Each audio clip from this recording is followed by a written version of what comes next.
Bismillah, bro. Jazakumullah khair for coming. Alhamdulillah. Thank you for having me on, man. Appreciate it. Nah, no problem, bro. And so yeah, just start off for us. Where you from? I know you got a bit of an accent, so I'm guessing it's not Does London. it come through? It does come through, Yeah. actually. Yeah, as soon as you spoke, I'm thinking, where's he from? Oh yeah. So I'm from Leicester, so it's like East Midlands. Okay.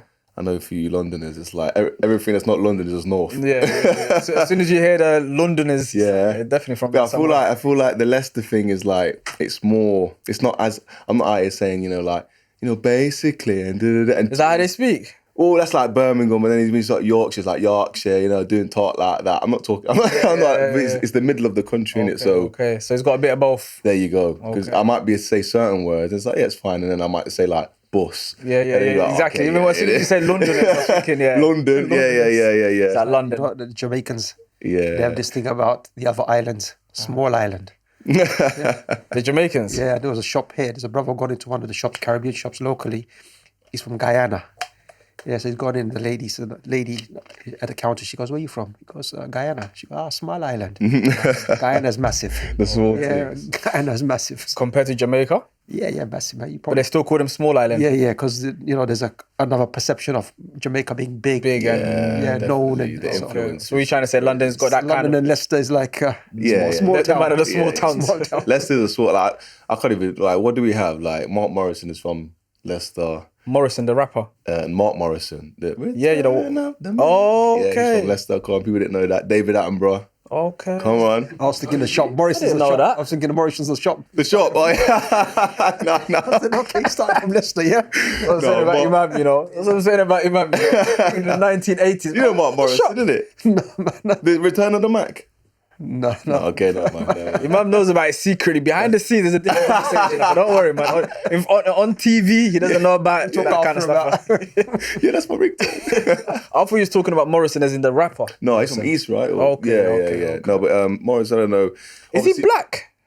Mark Morrison. Yeah. I'm not into the music scene, Yeah. that's why I don't know. He moved to America though. And then he did his career out there. Yeah. So he kind of just like He was from in the same Leicester. way that what's the brother from Slick Rick is from Nottingham. Okay. Originally, but he just went to America and he moved his life. Because that's where the music was and where everyone was going to be famous, etc. 100%. Like Okay. hip hop back then, you had to. London, it wasn't really a thing, I guess. Like you had certain things like London Posse and certain people that were doing things, but America was the places. Okay. Well, it's similar to like a tech person going to California or somewhere, that kind of stuff. Like, okay. But Leicester's small, man. Like I said, we're not really known for much. Obviously, we did the Madness in 2016 with the football and that. I'm not even a football fan. That was what I was going to say. For that year, I was a football fan. I'm a basketball guy. That's what I do. But for that year, I was football fan to the death. Okay. So what's your background? And you're raised in Leicester. You're born in Leicester. What? Born and raised in Leicester. Okay. Alhamdulillah. My dad's from Jamaica. My mum's from is Irish English. We did like an ancestry test the other day. Like my Irish was off the. I like majority of my life I always said like, oh, I got a little bit Irish. Did the ancestry thing, saying like 43%. I was like, right, Irish. Okay, so that's me. So it's Irish and half, literally. Jamaican. Yeah, alhamdulillah. And Jamaican, in terms of, was your dad born here? Was your dad born in Jamaica? My dad's parents were born in Jamaica. He was born in. Okay.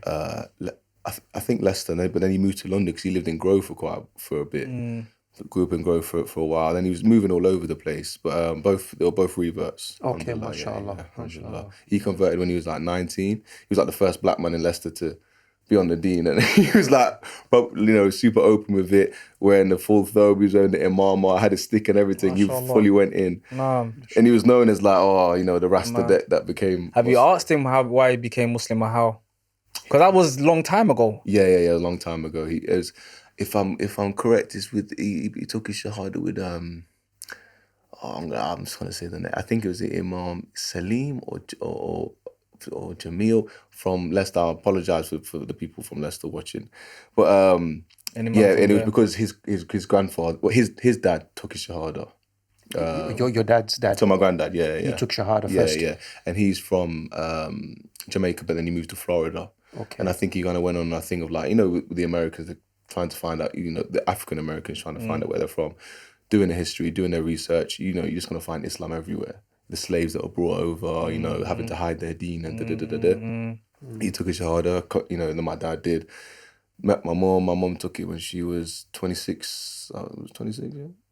26, 25. So alhamdulillah, you know. So we were born Muslims, but our experience, I say me and my brother. Is it just two of you? Yeah, well, no, we got our sister as well, and then we got some half brothers as well in Spain. And Umar's older or Umar's younger? I was asking, what do you think? Them awkward questions like. No, I'm older. I'm 30. Yeah, he's 26. Yeah, 26. Yeah. So we've born as converts. Sorry, born as Muslim, but because of we've not really been raised in a culture of Islam. It's very much just normal. Just kids growing up in the Western world of UK or Leicester, whatever. So we always felt like when we got to the age of about 16 that we went through that convert experience that most reverts, because when we speak to reverts, and these are the people that we most part connect with the most, because we have that thing of like feeling lost, getting to a stage where it's like, raw. I had to ask myself, like, as much as I feel like Islam is the truth, is as much as a Christian is gonna die for Jesus, and Hindu is gonna say he believes, and that really scared me, because I was like, so how do I even know what, because I just feel this way just because of, it's just haphazardly, it's just what I'm surrounded. So how do I know? And then that started like a whole existential crisis for me. And then I just remember being like I say 15, 16 and just needing to know the answer, because I was like, none of this makes any sense. I don't care about anything. I don't care about life. I need to know the answer to this question. So that kind of started my journey. I was like, but did you at a young age, let's say 6, 7, 8, 9, identify, if somebody was to ask you, oh yeah, what's 100%. your faith? Yeah, I'm a Muslim. You had that? Yeah, I was like I say, maybe it wasn't, our mom never, because our dad wasn't with us, from when I was about 6, so we was raised by our mom. Alhamdulillah, she made sure we was always proud Muslims, and she was always, installing it in us to be proud Muslims and to show it. And always when we was in school, in primary school, me and my sister went to a Catholic school. Whenever they would like do their teaching them about Jesus, they would always tell us to, she would always say, make sure you tell them to take you out of the class. So me and my sister would just be standing outside and be like, yeah, and they're teaching whatever they're teaching. And but it was a good school, alhamdulillah. They were accommodating towards us. But mom, our mom was always very steadfast about that. She was, she didn't play around with the deen, alhamdulillah. I mean, on a side point of that, at that time it wasn't cool to be a Muslim like it is now. No. To stick to your deen and principles. I'm talking more for your mum and your parents. Yeah, that's kind of like a big, positive. Yeah, I remember the day walking back from primary school, and someone coming up to me it's 9/11, and I was just like, as a kid, I must have been 5, 6, and just she sat us down and told us listen, the world is gonna change now for you. It's not. You being a Muslim is gonna cause some people to look at you in a certain way. And really having to have that sit down with us and making us know that, listen, the playing field has changed now, which is always interested in me, because I was like, obviously, Mum, you might be able to tell us, and I asked my mum as well, what was Islam viewed as pre 9/11? And my mum would just say it was just kind of in a way, I guess Buddhism is kind of, it's you're doing a spiritual thing. Oh, that's nice, and it wasn't really, there wasn't a political thing that was associated with it. It's something that interests me, because I guess me growing up as a Muslim, that's all I've ever really known it as, in terms of in the media, this thing that this trigger word and, and just what it is today, basically. But obviously it hasn't always one thing, everybody that was an adult at that time, of 9/11, they remember that day. And they remember exactly what they were doing, because it was such a kind of a major day for the Muslim community. Where was you? I'll tell you later. Behind the scenes. But saying that, Khaled, one thing. So, London or South London, there's always been, it's had a Muslim presence. I'm talking about from the Rewood community, from early years, especially from the Brixton community. Yeah. And one of the founders of the Brixton Muslim community was a Rasta initially. His name was Omar, by the way, rahimahullah, passed away. He set up the masjid and so on. My question was more in Leicester, your mum, your dad, yourselves, it's a predominantly Asian community. Yeah. Was there any hostility, or was there kind of acceptance of your family, yourselves, to by them, or was there, look, you know what, they're not really one of us, and so on.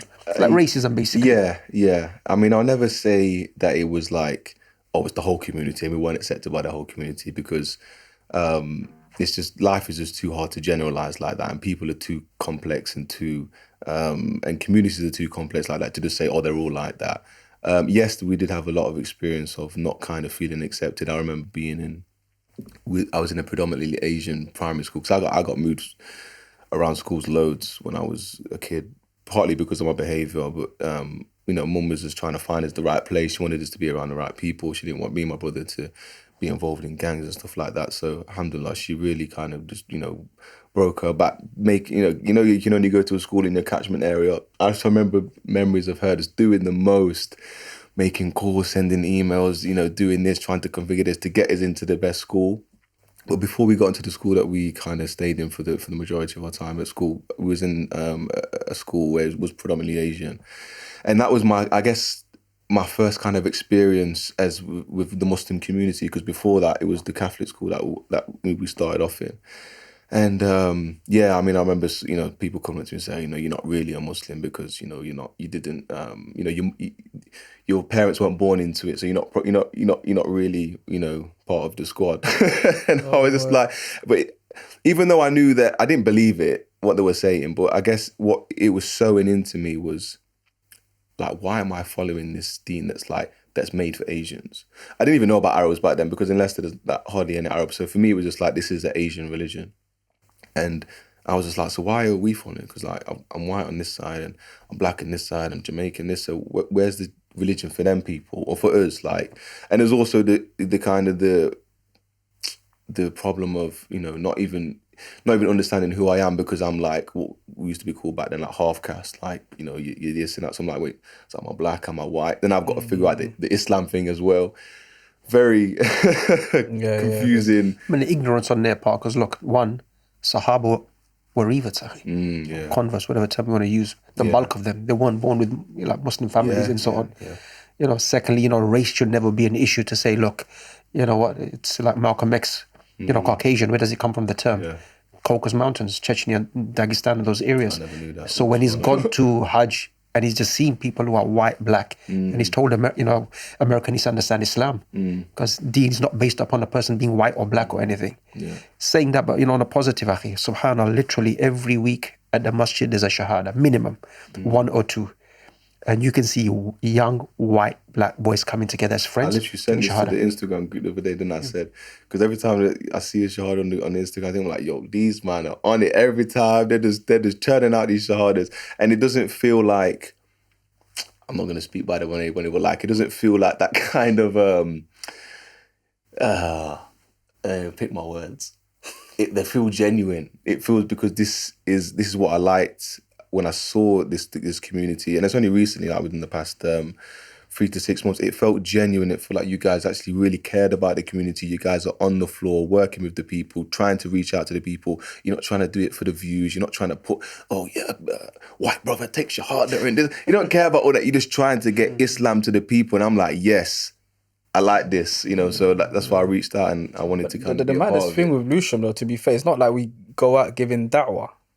Yeah, that's even more of a testament to the realness of it, because you ain't even really trying like that, but people are seeing it, but whether it be Rob, Dave, Jamal, whatever, they're seeing like, real, recognized real. So if you've got something within you and you're searching for it, and then you see these people acting in a certain way, and it's like, yeah, this is, I feel people could just see through the facades and see through the other things. Your character talks more than what you actually say in life. And I think the more people act as an actual Muslim, the more you don't even need to give da'wah. You don't even need to say, 100%. Allah said this. No, just what is he doing? How come he prays like that? How come he talks like that? How come he walks like that? What's real?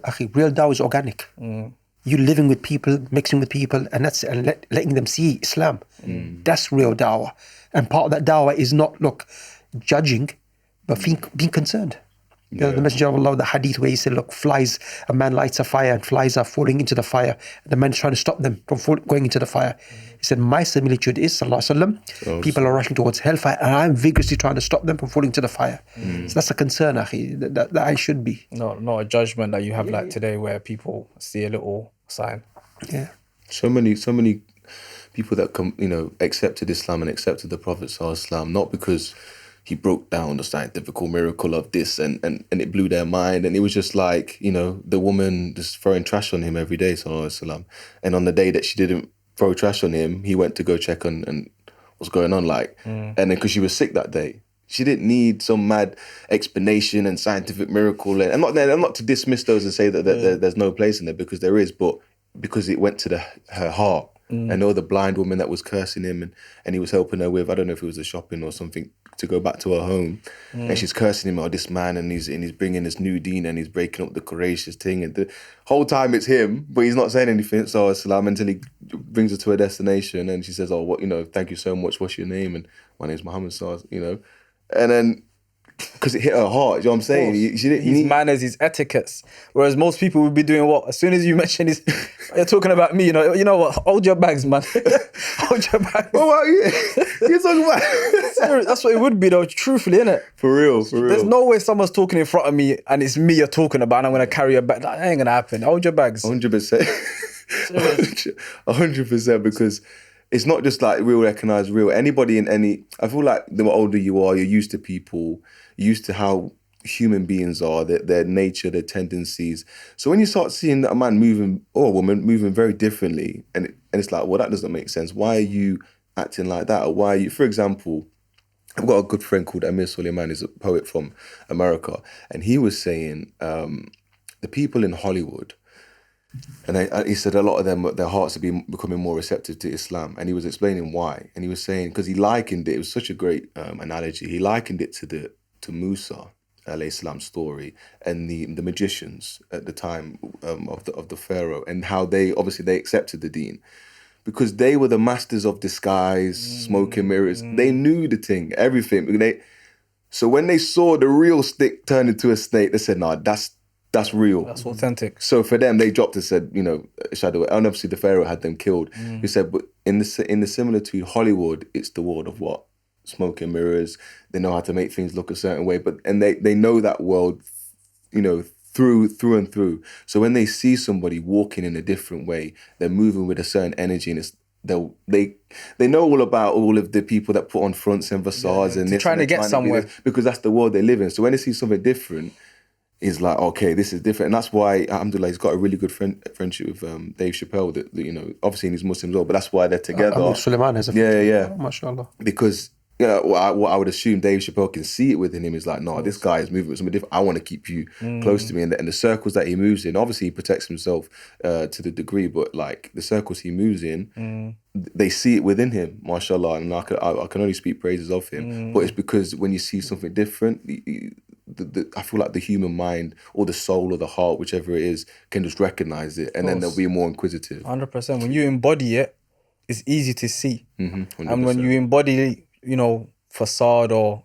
lies or hypocrisy, people can see that as well. You can put all the smoke and mirrors as you like, but someone can see what you stand for by what you do every single day. It's as simple as that, really. Plus, I think, Khxled, in America, you've had a strong Muslim, not even Nation of Islam, like Sunni Islam. So, some of these jazz musicians, John Coltrane, they say he was a Muslim. Really? Yeah, if you look at his wife's name, his kid's names, like Ruqayya. Was he keeping it like kind of hidden for the... they were, in their circles, they were quite prominent. Oh, okay. And then, they say, look, these are the fathers of hip-hop, the last poets from New York. Yeah. They were kind of like either all of them or most of them. So in the African-American community, Muhammad Ali is an example. Yeah. So in Islam, in the African-American community, it's kind of like, known, accepted, and understood. Yeah. I'm not talking about Nation of Islam. So, so I think Amir Suleiman, Dave Chappelle, others. Yeah. You're going to get... I was with Brother Ibn Ali Miller. He took me to like his ends, his hood in Jersey City. Was it Atlantic City? Atlantic City. There you go. I went there, with me and my brother, we went there. And what I was surprised of is like, everyone was Muslim. Like, and obviously like there was a man on road. That was the first time I seen a man wearing joggers and Timbs. I was like, okay, these men are from the road. I never seen joggers and Timbs in a combination.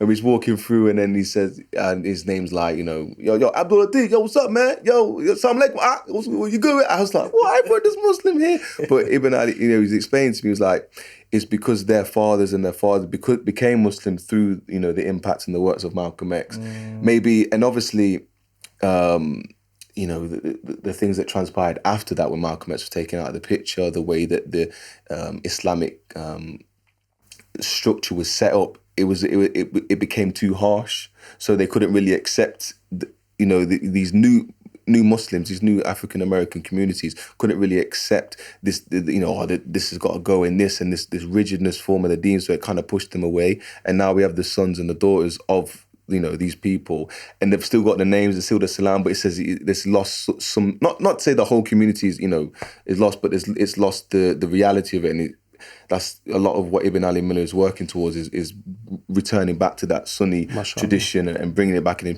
communities, and it's definitely working. I forgot the name of the mosque in where she's doing most of his work, but it's very effective, mashallah. I think it's called Muhammad Mosque or something. I think so, something like this. Now you mentioned it. You came with us, isn't it? Yeah. So just going back, Khxled, so in terms of 15, 16, started kind of like, prior to that, what was your, what was the lifestyle like? What was the, whether it's education, whether it's kind of like outside schools, what was your, what were you involved in? I was always doing some form of music because my dad has always been a musician as well, and he's done that as a career since he was... Since basically as far back as I know. So what kind of Motown? Yeah, Motown. Yeah, so that's why I know all my stylistics and the Temptations and all of that. That's where I got all of that from. The kind of true music with good messages and all that kind of stuff. So that's why I kind of learned. That's my introduction to music. Okay. And Jimmy Cliff, he's a Muslim, isn't it? You heard of Jimmy Cliff? Telling me bad people today. Jimmy Cliff as well. Naeem Bashir, I met him twice. Broke fast with him in London twice. Subhanallah, I don't know. I thought I knew, but certain people behind the scenes were Muslim. I didn't know these. They said Peter Tosh took Shahada as well. Peter Tosh. Yeah, before he got... Who's all these names, bro? This is prior to your time. Yeah, Peter Tosh, like, subhanallah, yeah, like Jamaican legend and... Okay. I think him and Bob Marley. I think Bob Marley was so... Yeah, so... He kind of put other people in the... I don't say in the shadow, but because Bob Marley was a star that shone so bright, other stars maybe didn't get the same, but Peter Tosh was... Yeah, he was... Wait, he took his shahada? Yeah. SubhanAllah. Yeah. I don't know, this is a revelation for me. But yeah, so that was my kind of introduction to... So from an early age you were like singing, you were... Yeah, because I just remember, being at school... And I used to rap, the words to, Shaggy, it wasn't me. For some reason, like I just learned it online, and then I used to rap it in school. And people were like, oh, you're really good, do it again. And that was kind of like, and then I used to sing as well. And then they were like, oh, you got a really good voice as well. So I was always kind of, doing back and forth, doing that. And school was okay. I know because I moved around a lot, it was hard for me to kind of settle, so it was hard to kind of make good lasting friendships, because you'd be there for 2 years and I'd move again. And then towards like the end of secondary school, like year 10, year 11, I just kind of stopped. I wasn't really... Stopped Stopped in terms of the singing? Going school. Yeah, just stopped going to school. I was like, in the back of my head, I was like, I'm going to be a rapper, like I'm going to be a rapper, I'm going to be this. What am I going to school for, And then... Where was Dad when you made these decisions? No, he from when I was 6, 7, he went to Spain, and that's why. So from 6, you ain't seen your dad? No. Alhamdulillah, my mum was very made sure that we seen him once a year. And now that I'm older, I realise the impact of not having a father figure in your life, or just because it's not like you just accept that it's not there, you'll replace it. So my father figure, I hope to say it was 50 Cent. That was it, because it was like this is someone that I guess on a symbolic level, this is my dad, and he gets respect, and he's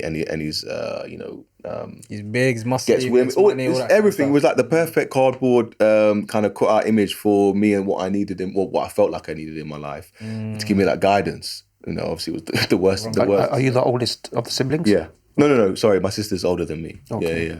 Yeah. So that was kind of like, Yeah. So now when you look back on that, how did that make you like think? Because seeing your dad once a year. You know, it used to really affect me when I was young. Like I used to always like be crying bare tears at the airport. Like when it came time to leave and stuff, because I think it affected me quite a lot. Maybe there's even like certain therapy work that I need now that I don't understand the true effects of how much that affected me. But alhamdulillah, I can't say I wish anything changed or this or that, because you know the qadr of Allah is the qadr of Allah. When you write something, it's going to happen because it's going to affect this, and it's going to make you like this, and it's going to make you go down this road, and it's going to, inshallah, if you have a good ending, it's all going to end towards that. And I'll never pick a point in my journey and say that was wrong, because it's only at the ending, So you can see people that had great families, both parents exactly, there, the perfect setup, and out here doing the madness, no guidance, just doing whatever. So Allah's not. One of the things I was struggling to understand growing up, especially with like the family situation, and then is like how is Allah fair in terms of His dealings? Because some people are just dealt a horrible hand in life according to our perspective. Exactly. Yeah. Like, he hasn't got this or this. And let's take it worse, further than England. Syria, Palestine. These kind of places. Really, even just wherever in the world, there's always going to be someone in a really bad situation. But for how I kind of came to understand that was, again, understanding the ending situation, because you can have a period of your life where everything's fine for 10 years or 15 years, 20 years, whatever.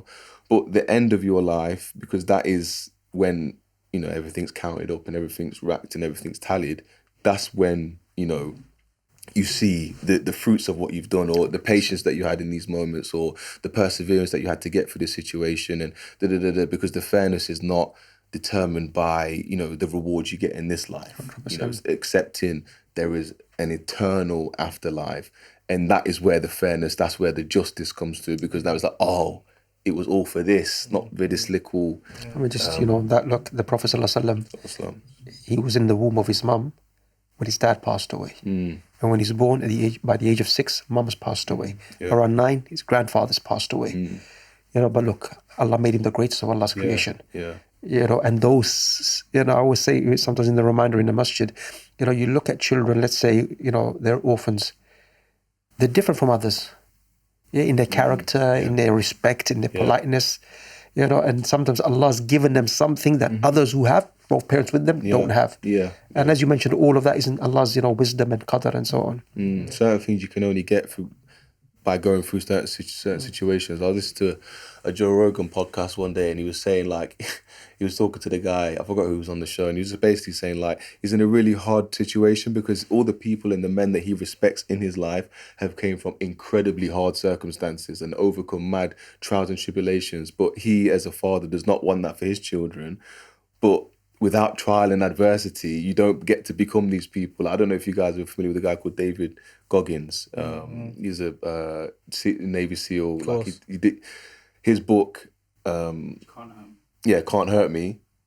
Like, in terms of what the human being can go through and overcome, and it's just the maddest story ever. And it's made him, one of the most influential, inspiring figures today. But he wouldn't have been that person with the book out and on the podcast and with the motivational things on TikTok that help you get through. He wouldn't be any of that if he didn't go through the things that he went through. Of course. To get to to be the person that he is. So it's all a matter of perspective, 100%, and that helped me in terms of certain questions that I had about Allah and the situations He was putting me in, and why do I not have this, and why can't I get this?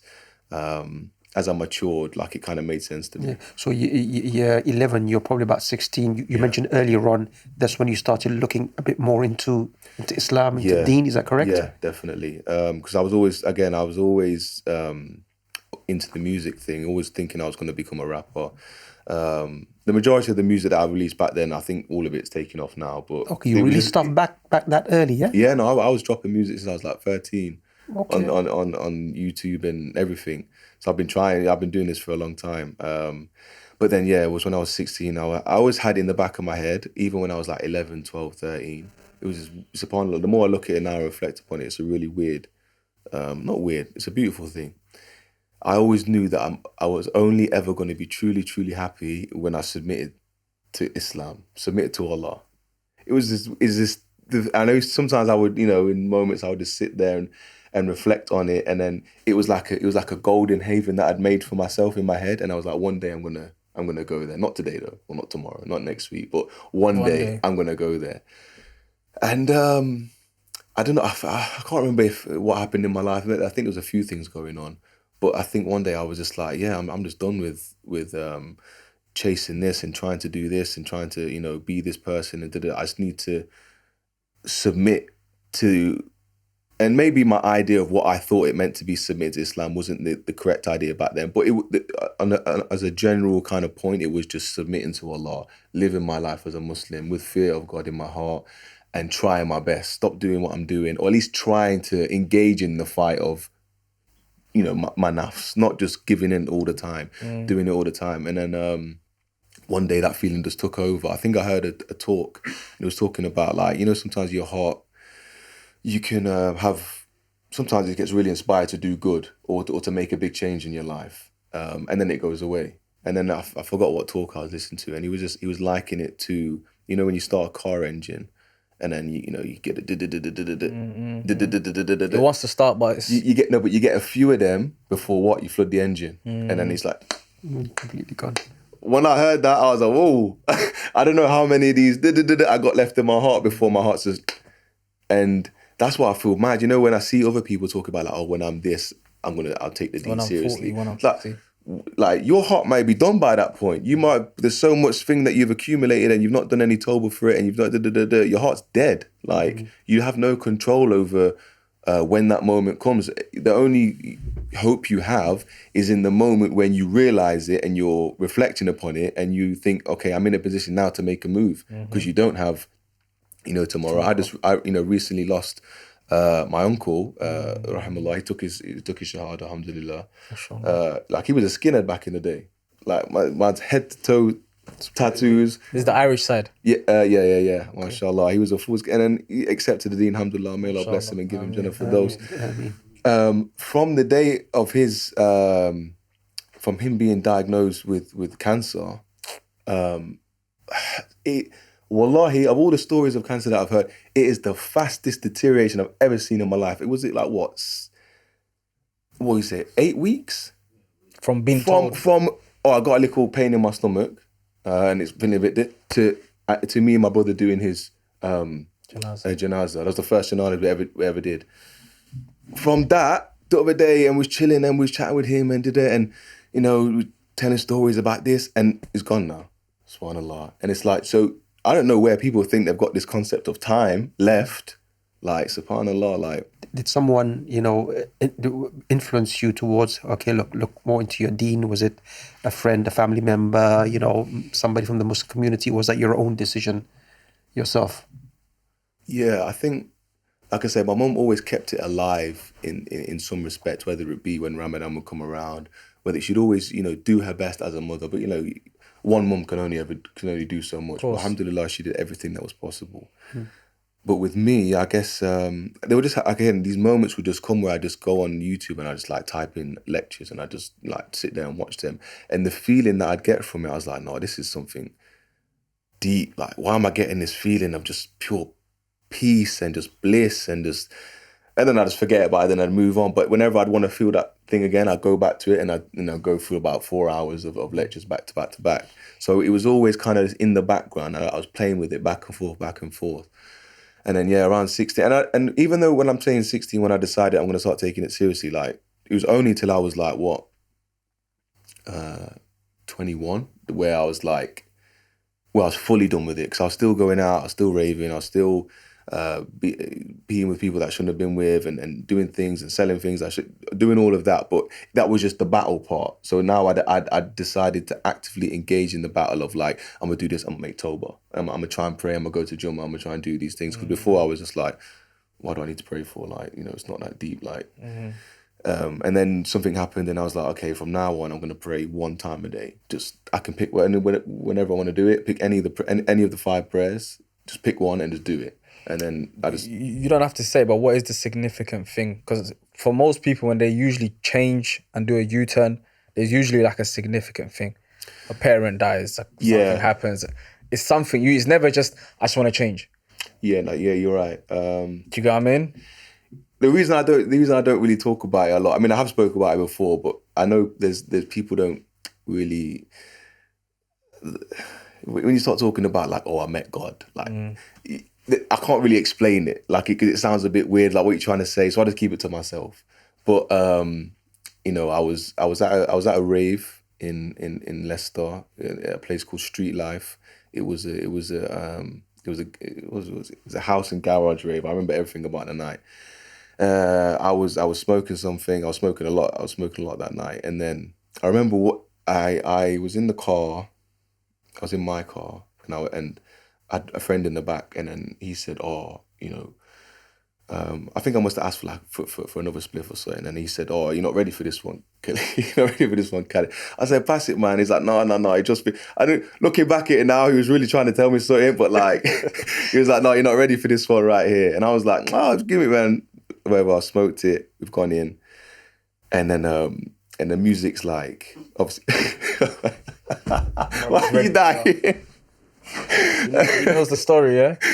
So the music, obviously it's house music, so the tempo is like what? So I'm in there and I'm vibing. And then I'm starting to feel a little something, and I'm like, I'm feeling a bit lightheaded, that's it. I was like, okay, I'm gonna go outside and get some air. And also smoke more. I don't know why I thought that would be the right thing to do, but I went outside. I've lit up another one. You know, I'm smoking a bit more, and then the music has gone from like to like, and I'm like, wait, I definitely didn't come to like an EDM rave. What's going on? And then I realized, oh, it's my heartbeat that I can hear in my ears. Yeah, the panic that set into me at that point, I can't even describe it. So now the panic is just increasing the panic. I'm panicking because I'm panicking. I've never heard my ears like that. This girl next to me is blowing one of them, you know, them carnival horns. And it sounds like Israfil is blowing the horn like in my ear. So that's made me even more scared. I'm thinking, is that the horn? Obviously, it was just So in that moment, I'm thinking, I'm in a bad situation right now. I don't know what I've taken. I've never felt this experience before. Maybe there was something in it or da. So I've worked my way behind the bins in the back of so I'm already outside, but then there's the bin section. And that's a bit hidden. It's a bit closed off. So I thought, if I'm going to have this, whatever experience I'm having now, at least let me try have it in private so I can retain some dignity. I've worked my way around there because now I'm trying to walk. Oh, subhanAllah, I can't even. It's like I'm walking, but like the steps get like dragged out. So I'm just like, well, I don't. To this day, I don't know what was happening. But then I was like, I don't think I'm even going to make it to these bins that I'm trying to get to. And then, wallahi, I'm not lying. I started to go blind. Like I couldn't see anything. See where you're going. No, my vision just started, and it wasn't black. It was just, I just couldn't see. Like, subhanAllah, like it felt like my whole body was just closing down on me. So I was like, let me just please get to these bins so I'm not just passed out in the middle of this race. And I've passed out before, so I know what that feels like. It was not that at all. So again, it's just making me panic even more. I've got around to the bins and I've said, okay, cool, I can't see. I think I'm dying. And I said, well, obviously some people, people that overdose, they obviously must have an experience before the death comes. And I was just certain. I was like, and this is that experience. This is 100% it. Like, I didn't get any thought of like, bro, it was just like weed. Like, it's not going to be that deep. The state that I was in, it was just, I was 100% convinced this is the beginning of this process of overdosing, and then you die. So now I can't, like I say, I can't feel anything. I can't even feel myself anymore now. So I can't feel that I have a body or whatever. So I'm just there. I think my back's gone against the bin and I've like slid down. That's all I can remember. So I'm going up and I'm just saying, I say going up, again, this is just the experience. It feels like I'm like ascending and I'm getting closer to this entity.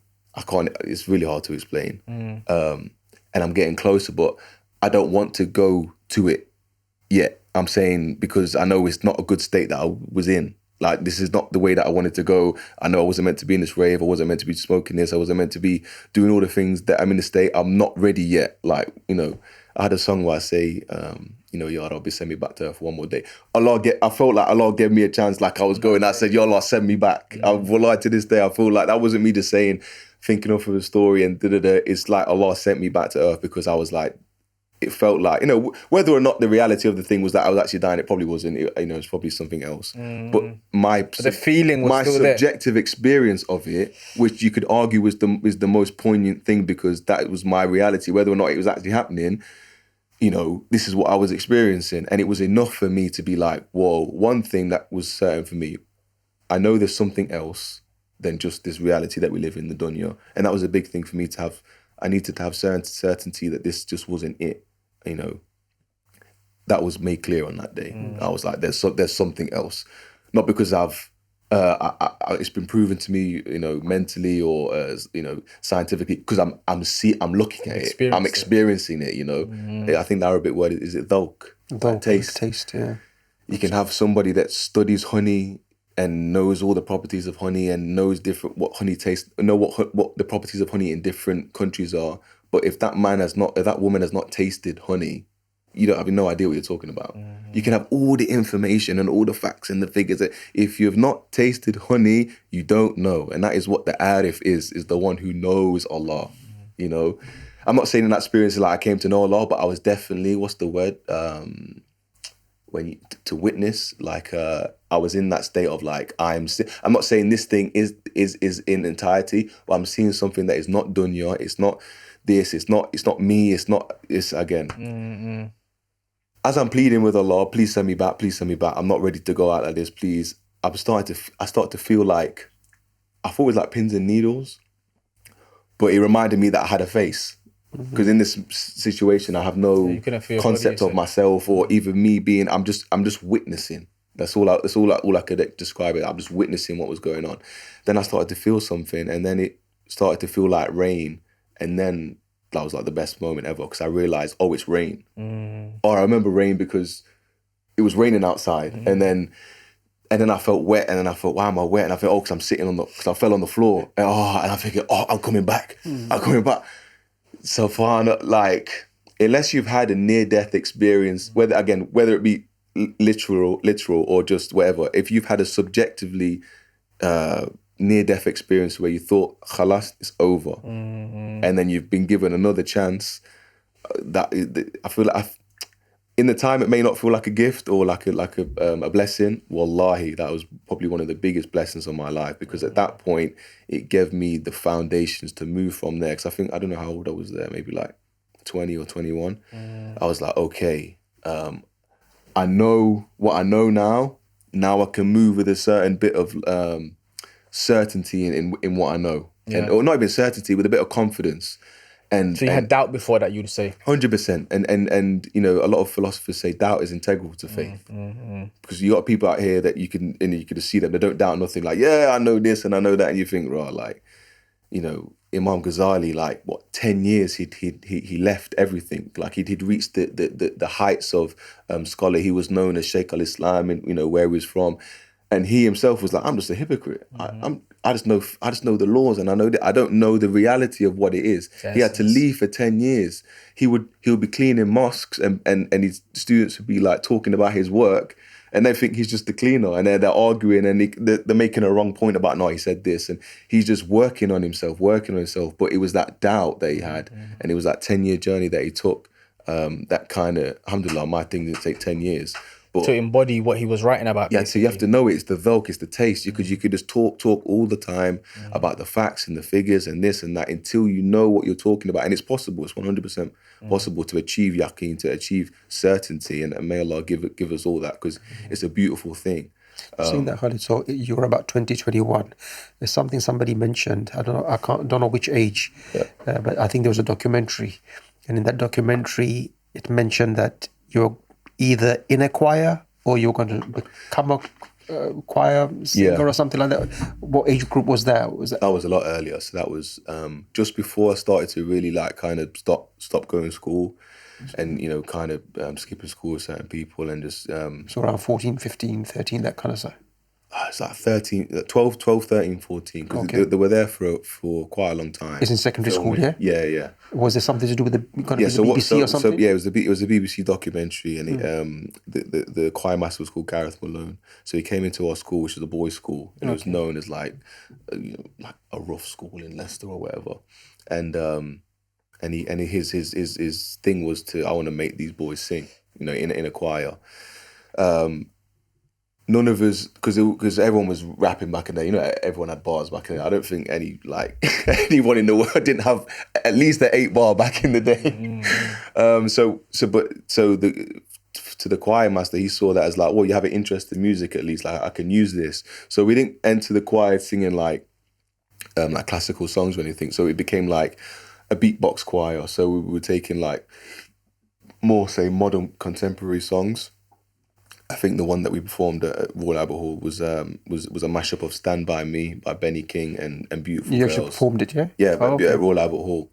But the documentary was like the process of that, of like, me, and I was like, I don't want to say painted as the problem child, because I was like a little like, yeah, in the thing, because I'm dealing with all of these things that I'm going within myself, and you can see that on the show, and I'm being naughty and I'm not listening, I'm doing this, I'm doing whatever. But eventually, again, we performed at the Royal Albert Hall, and so that was a weird time, because back then it felt like no one was really famous, especially not from Leicester. Like it wasn't, social media wasn't really anything. I think back then we had like Bebo Doc. I don't know if you remember Bebo. Yeah, You can leave a love on people's faces. We had them. Even before that was like Pixo and Bebo.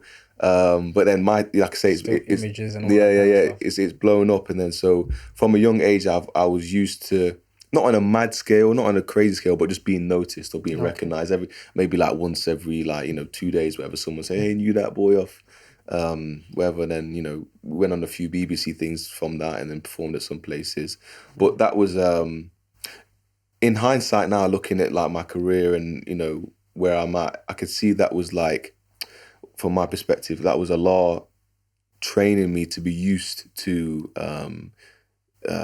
fame, or just, and I say fame, I'm not really that famous at all. Like when you think about what true people that really are famous, but like there is a sense of like, that I'm recognized here and there. If I'm in a Muslim area, whatever, people say, there's Khxled Siddiq, whatever. But I've been used to that since I was like 13, 14. Okay. So the way that this world, maybe the world of fame, maybe can take someone's soul and really take them down a bad path, because like it's so normal to me. I'm so accustomed to it from a young age. Alhamdulillah, like I feel like that's why I'm in a position now where I'm still doing what I'm doing. I'm still, music. I'm still trying. In fact, like right now is the most, I guess, the most successful part of my whole career in terms of I'm the most known that I've been in my career. I'm traveling all over the world. I was in Canada, last couple of months ago performing. I've got shows in in Atlanta and Atlanta and where was the other place? Texas in February. So all over the place, but within my own self, my own subjective experience of my life, the only thing I care about is Allah. And my only true goal is increasing in proximity towards Allah and increasing in love for his Rasul sallallahu alaihi wasallam. That is like my only thing that I'm concerned about. And I feel like that has been installed in me, or like nurtured in me through alhamdulillah, friends that the right people that Allah brought into my life. But He brought them people into my life through my career as to what I'm doing, because I'm a very anti person. I don't really. It's not like I don't like people. I'm just like my dad. I'm very introverted. I'm very, like, lockdown was the best time in the world for me. Like everyone's like, oh my God, what am I gonna do? Lockdown was great. I just enjoyed my time. I think Warzone came out at the same time, so that was just a great time for me, just to chill, be by myself. Then Ramadan came in. By far the best Ramadan I've ever experienced in my life. That Ramadan, subhanAllah, that's one of the goats. 2019 Ramadan, that's up there, mate. That's subhanAllah. It was a really. Weren't you around family or nothing? So I went back to Leicester and I was with my mum, brother, and sister. But obviously, But you wasn't in one place. Yeah, it was all in the yard. But we all had I agree on that. I think for me, that Ramadan as well, as a family anyway, me and my family, that was one of the best. Yeah. The thing I was missing was the Salah part. But I think as a nucleus, it kind of helped a lot of people. I feel it's the first Ramadan that I truly experienced. You know, like Ramadan is in reality is meant to be a transformative period of time.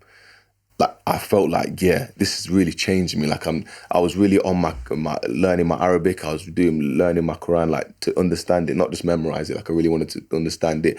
I was praying. I was listening to my talks at night time. I was playing Warzone. Like it was just the perfect balance. And I was just like, this is just great. And wallahi, there's a part of my heart where I kind of like, obviously not for all the negative parts, put that aside of COVID and everything that entailed, you know. But I do wish another lockdown was every 5 years. It's like a great reset. It was a great reset. It allowed people to really see like where's my life, what's going on. Perspective. Yeah, and anyone who suffers from FOMO, like fear of missing out, no one had it because no one was doing anything. Everyone knows where everyone is. Such a rush, especially if you're working, come home, maybe iftar, tarawih, late. Now at least you've taken a step back. Things have slowed down a bit. You're at home. You're praying at home. I mean, for me, it was like, I would hardly ever break fast at home. So it was in a masjid. So the first Ramadan, 2019, I'm breaking iftar with the whole family. So it was a positive. But just going back, so your experience, 2021, when you mentioned that experience, which kind of like had a major impact on you changing. Now, when you say the impact or, the dhawq and, what you experienced, so was it Salah now? I'm praying 5 times a day. Was it now I'm going to fast Ramadan? Was it I'm going to read Quran more? What exactly did you do after that experience? You know what? You would have thought that after that experience that I would have never smoked again. Well, subhanAllah, the human being, my own experience with my own self, I get amazed at the state of the human being because I just see myself and like I'm so weak. Allah says He created mankind like Dave weak. I don't need to be convinced of that because I could just look at myself and I'm like, I know. Like how dumb are you that you have that experience? You literally get saved from what you thought was death and what you wanted, Allah gave you in that moment. And then you go back and do it again. Like, I amaze myself. Like, I don't even need to look at other people and say, I just look at my own self and everything that the Quran talks about insan and then I just see it all within myself and it humbles me. Like it's not even a humble pie. It's a whole humble, just humbling experience but it's a necessary. But is that in hindsight?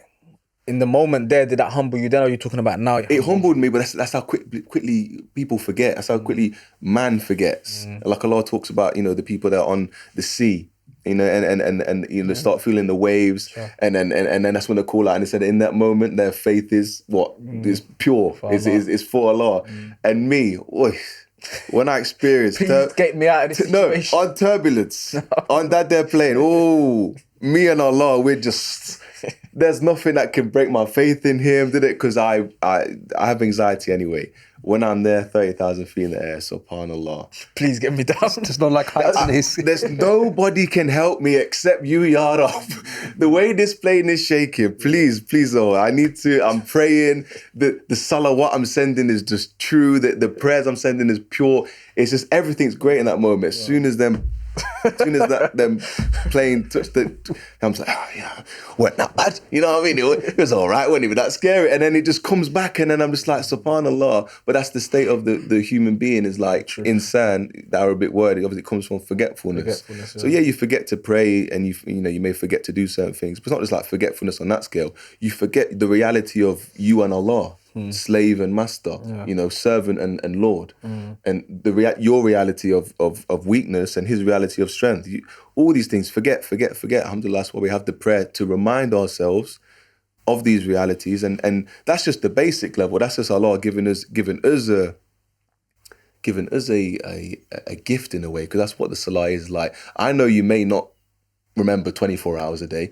But at least these 5 times a day in these special times, just please try and reconnect. If you want to go further and then do the extra dhikr, then please do that because it's only going to benefit you. It's not benefiting me.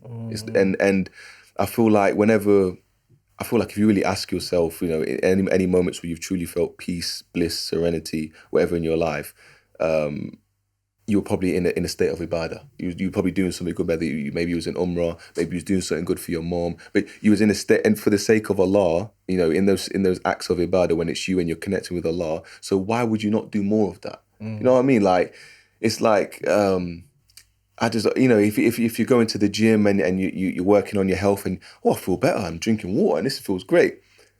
And then more people just stop going, you see gains. And so that's what it amazes me about the state of the human being, and not in an arrogant way to say that I'm better. Because I see all of these signs within myself before looking at anybody else.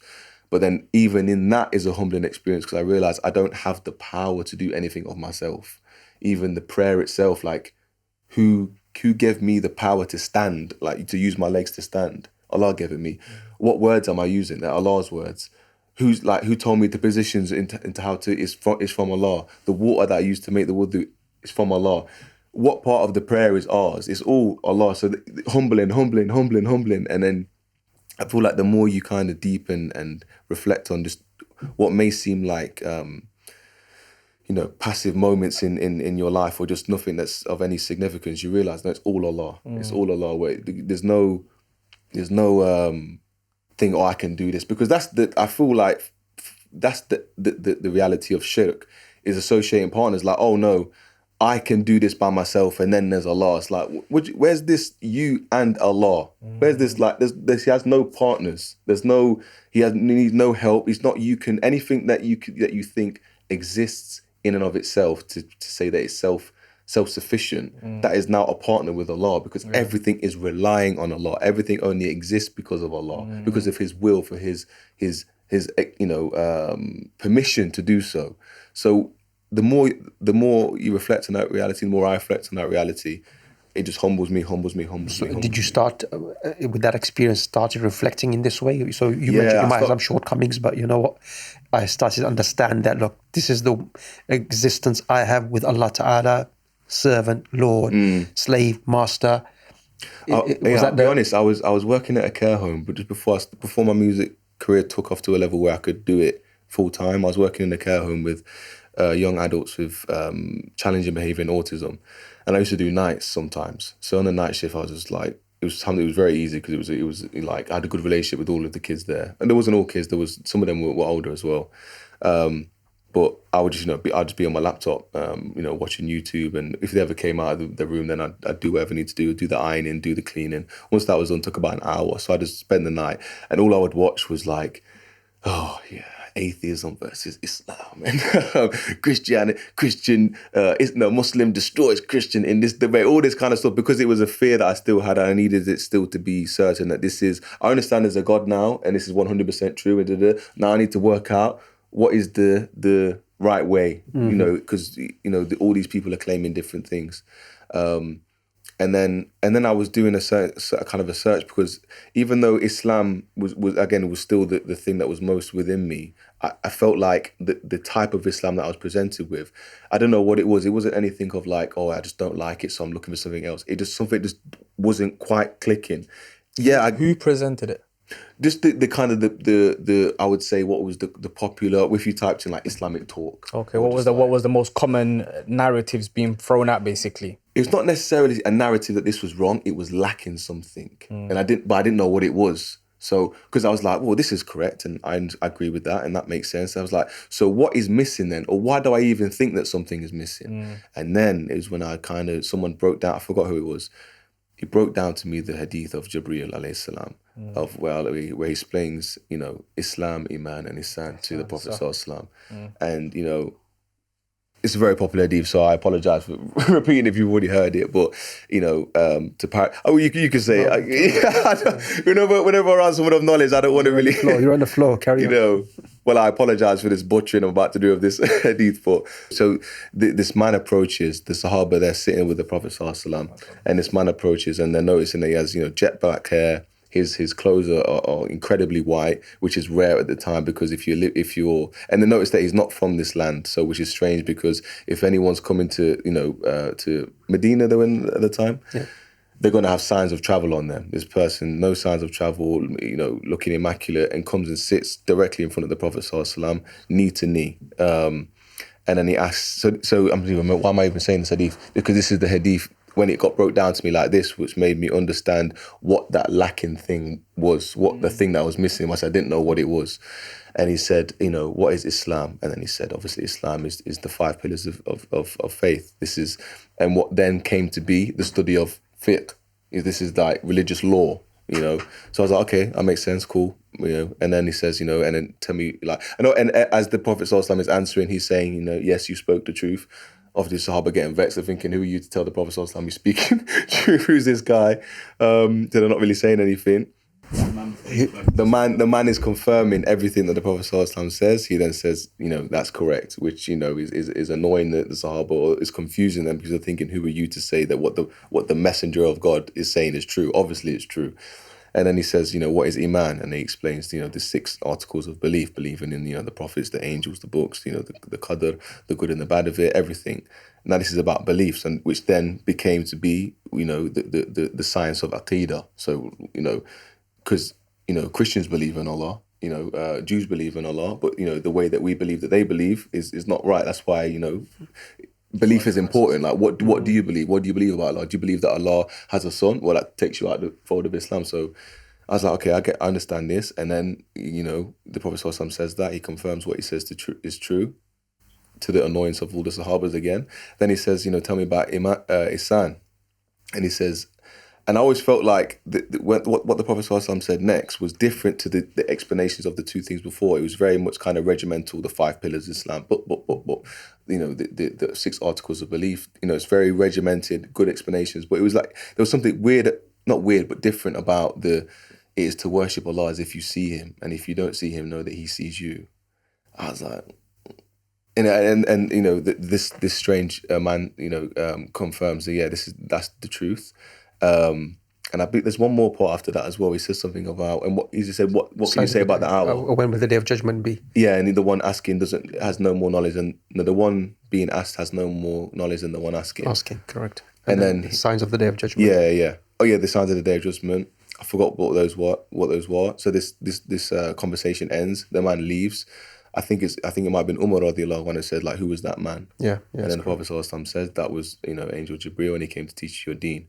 The thing of the last part, the ihsan, that was what then became to be the science of tasawwuf, of spirituality is a bad word. It's a bad translation for it, but the working on the self. And when the more I kind of looked into this last level, because it was so intriguing to me, because it was stages. You can't, not to say that any stage is better than another stage, or any stage can function without another stage, because they're all part of connected the thing. But whatever this last level was, I didn't even know it existed.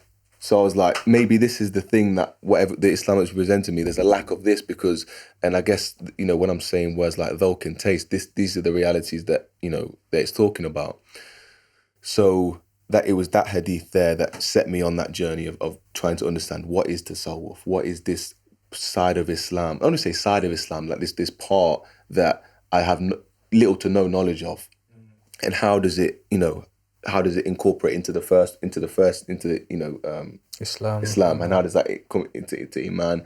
That journey for me there was the one where things started to settle within my heart, because again, I have a very overactive imagination. I've always been very inquisitive. Certain realities have always been very weird. Was it at that age? At that age you're talking about? So I've always had this kind of weird thing, this weird fear of the concept of eternity since I was like 13. No, younger than that, 7, 8.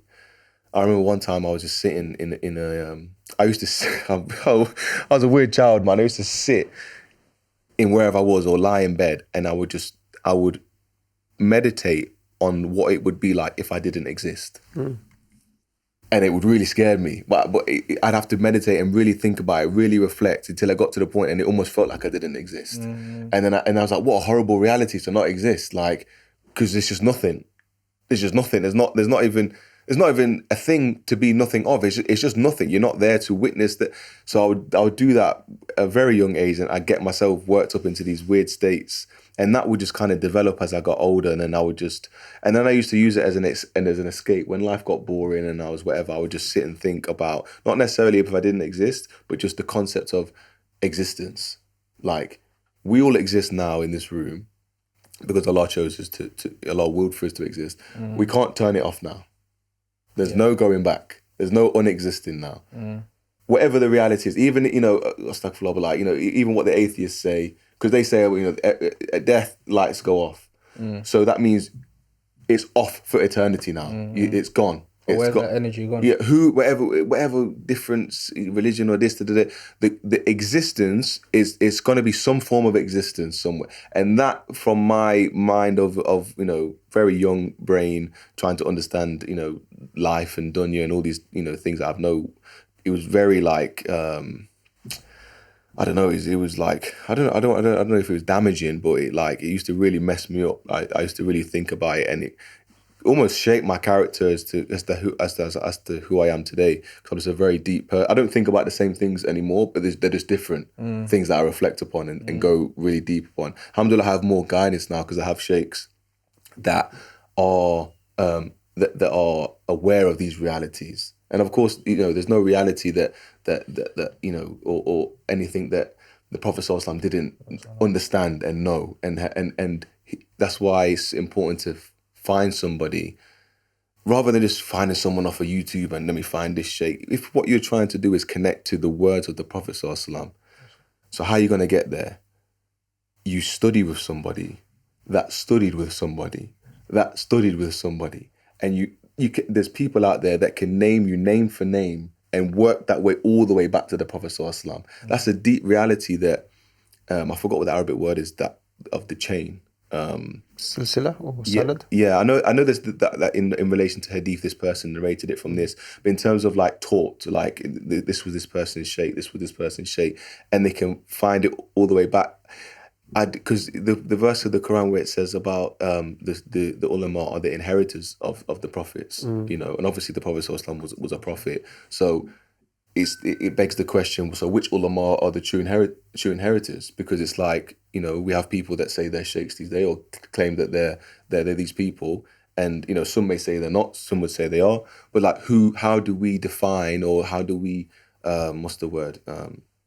Differentiate between the ones that have it and the ones that don't, because if it's just words, Allah talks about the people that recite Quran beautifully and their actions past their throat. So it's like it's really difficult it would seem really difficult to work out who is who, because we're not Sherlock Holmes out here to work out how would we. In fact, we're just lay people, for the most of us in this room, we're just lay people. So how are we meant to work out? If something's wrong with my car, for me to go for me to know I'm being swindled, I need to know something about cars. Because if mine tells me that this belt costs $3,000, if I'm like, I won't take my money then, because I don't know anything about belts or this or what. So it felt like fighting a losing battle, because I was like, it feels like you have to be a scholar to work out who's the right scholar. Because and that's why I used to really hate the divisiveness that I would see on YouTube and on the thing, because this person would say, don't listen to this person, and this person said, don't listen to that person, and what I've always kind of I'll not say praise myself for, but like I feel like I've always been good as a mediator. Whether any argument, any tiff or whatever, I feel like I could be so what's the word? Objective. I could just say, okay, what's your point? Okay, you said he stole the thing from your fridge and he ate your chicken because okay, now what do you say? You said he owed you chicken from last week. Okay, I can work it out and I can see the point where you're being unreasonable at that point. That's the point right there where you let your emotions get in, and I can work it out. And I feel like it's the same thing that I apply, that objectiveness in my seeking of the truth.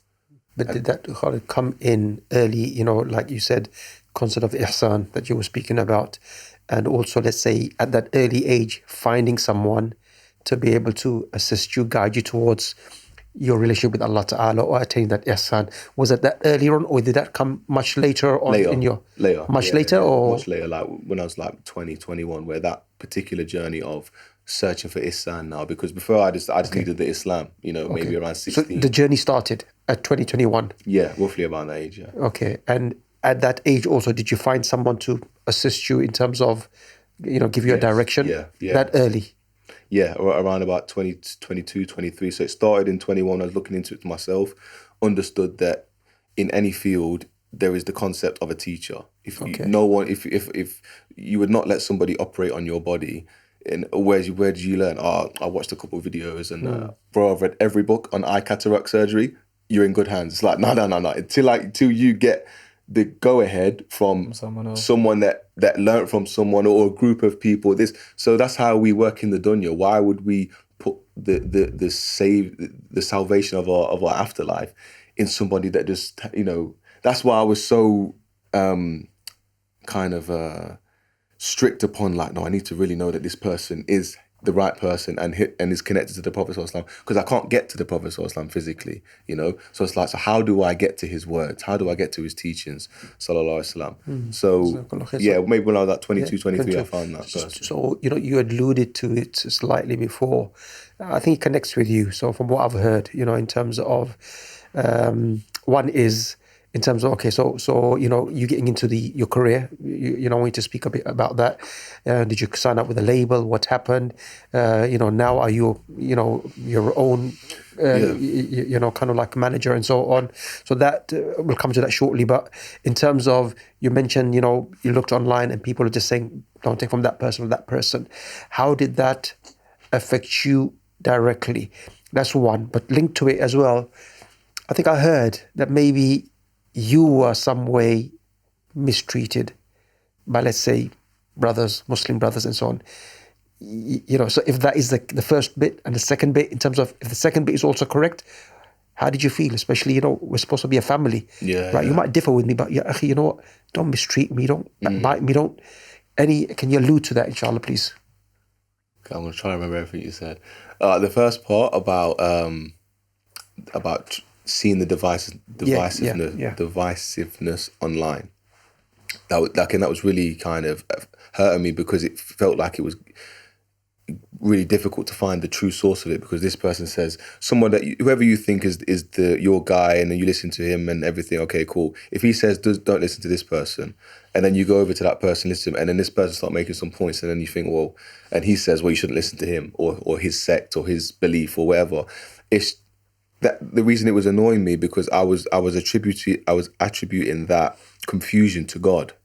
And even in the Bible, it says, that God is not the author of confusion. And I believe that. I was like, yeah, you're not gonna. If I ask for a car, if I ask for a new range, inshallah, may Allah give me one. If I ask for a new range, maybe Allah may give it, maybe not. If I ask for loads of wives, maybe He'll give me, maybe not. Who knows? Only four. You got to keep it within the boundaries. Who knows? Maybe He'll give it me. Maybe He says you're better off with this. Who knows? It's in Allah's wisdom.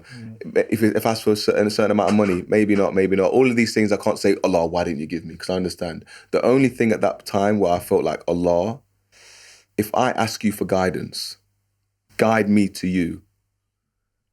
I feel like I have a stand on Day of Judgment. Let's say I'm not in the best circumstances because of the life that I led. That Allah, in that moment, I asked you, and only I will know if I was certain, so if I was sincere or not. But within my own self, I knew I was being sincere. I said, Allah, I don't want to get myself cancelled on this, but wallahi, whatever answer Allah would have given me, whatever fact or sect of Islam, I don't care how extreme, I don't care how I was like, I'm doing it. If this is the hut, I'm standing on it. I'm going to be whoever that person needs to be. I will be that person. But Allah, I'm not playing hide and seek with you, right? And, Allah forgive me for my adab in that moment when I was talking to him, but it came at that place of frustration of like, I ain't got time to be running around because I want you, Ya Allah. So stop confusing me with this person and this YouTube video, because he made a good point and he also made a good point. I ain't got time for that. Send me the people that I need in my life right now to get me to you. And from that dua, that's when the things manifested, and he gave me exactly, not even what I wanted, and more in terms of me having a trajectory, if I follow it, and may Allah make me successful, to walk upon that path to get to him. Okay, and connecting that to the second point. Yeah, because as all that's going on, and I'm searching, all of the drama's going on as well. So people are making videos, and things are going on. But it was only what my sheikh said to me. My sheikh wrote in a book. It's called the Khxled, the removal of confusion. And he said, when Allah wants somebody for Himself, He says He will make the people turn against you, so that you know to never ever turn to them truly for anything else ever again, because it's only Allah that will give you what you need. And in a moment, and it's a rare experience, I guess, because it's not common to feel a whole community kind of turn on you. It's not a normal human experience. Because was it a whole community? Is that? It felt like a whole community, because if you're reading whatever and you're on the 264th comment of, oh, want this guy, he's going to start feeling like, these How guys. did you feel at that time? Did you feel that the community has forsaken you? At the time, I'll be honest, the reason I didn't care is because I was having this other experience of trying to get to Allah. And I was so focused with that, the distraction on the sides of what was going on in the little drama, I could see it for what it was. It was to distract me from where I'm going. And what this path that's opened up for me now. Because wallahi, so many of the videos I never even watched, because I didn't want to feed my ego of like, because if someone makes a video against you and it gets loads of views, you can be, but if it gets a lot of views, there's going to be a side of your ego that kind of likes that, like, right, like I'm so important that like man are making videos about me and so many people are watching it and everyone's got an opinion, like my name is in people's mouths and everybody's talking. The nafs likes that, right? The nafs loves that. The nafs is, like I say, it's a weird creature, but it will take its enjoyment from wherever it can get it. And I could feel that whenever I would kind of lend my ear towards what was going on and what people were saying. And because I knew that this nafs that I'd kind of identified now was the enemy to this progress, I had to cut that off and not pay attention to it so that I could keep going to where I was moving towards. So yeah, it didn't really affect me in how you thought it would have, affect somebody, if, a community that once accepts you, embraced you and kind of treated you in a certain way and kind of looks at you as the golden boy. And because mashallah, if the consensus is that, music is haram and this is the person that's, beatboxing, so he's given us a great alternative. And then if all of a sudden you're getting praise, and then it just turns, you understand one thing, that people can change in a day. Did you feel let down? I don't know if we let down. I feel like you just see a reality for what it is. Like, and not to say anything about the people or anybody that made the videos or anybody that felt a certain way, anybody that left any comments, because nobody's perfect. And, myself is not perfect. So I'm not going to expect that perfection from other people either. I just saw the reality of nas for what it was, for people, for mankind, and it's like, oh, okay, I'm going to treat you in the way that the Prophet ﷺ taught me to treat you, but you're never going to have that thing over my heart ever again, because this is for Allah. And anything that's in here that's not Allah, Allah is going to take it out. If Allah wants you, because you have, the Arabic word murid is somebody seeking Allah, but then you have the Arabic word murad, like Allah seeking them.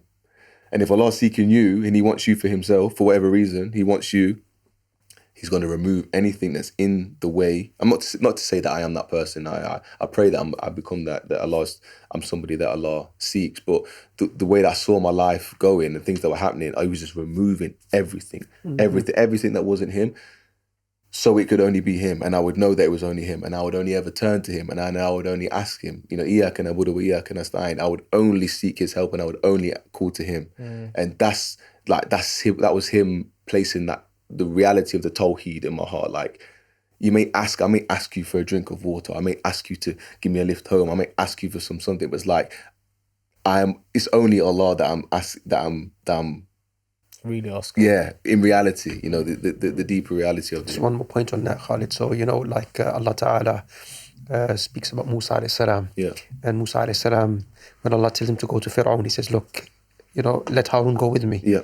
The Prophet ﷺ, Allah chose him, and Allah chose the Sahaba to be with him, his companions. Sometimes you need that support. So in that's a difficult time. Yeah. Was there anybody, I'm sure family, of course, but anybody else that was on your side, supporting you, assisting you, and saying, look, we're with you? Yeah. Alhamdulillah, my brother's in the room. Alhamdulillah, he's always been somebody that's always, no matter what, I could do anything, and he'd be there supporting me. Not necessarily if I'm doing wrong, but he'll tell me I'm doing wrong 100%. He's never going to leave me, because that's not supporting me. But he'll always be, like you say, on my side throughout everything. So that's like a foundation of like, alhamdulillah, like someone I've always had looking out for me, giving me words of encouragement. And obviously my family, alhamdulillah, my sister and my mum as well, but in terms of the one that was really helping and affecting me in the beginning, like their support was my brother. And in terms of that was like a safety net. But in terms of the one that was pushing me towards, this is where you need to go, the person that I was asking Allah for, or people or person, I can't be more proud than to say his name is Mustafa Briggs. He's my closest, dearest companion on planet Earth. May Allah bless him, may Allah raise him, may Allah allow his teachings to go forth, spread far and wide, because he is somebody that,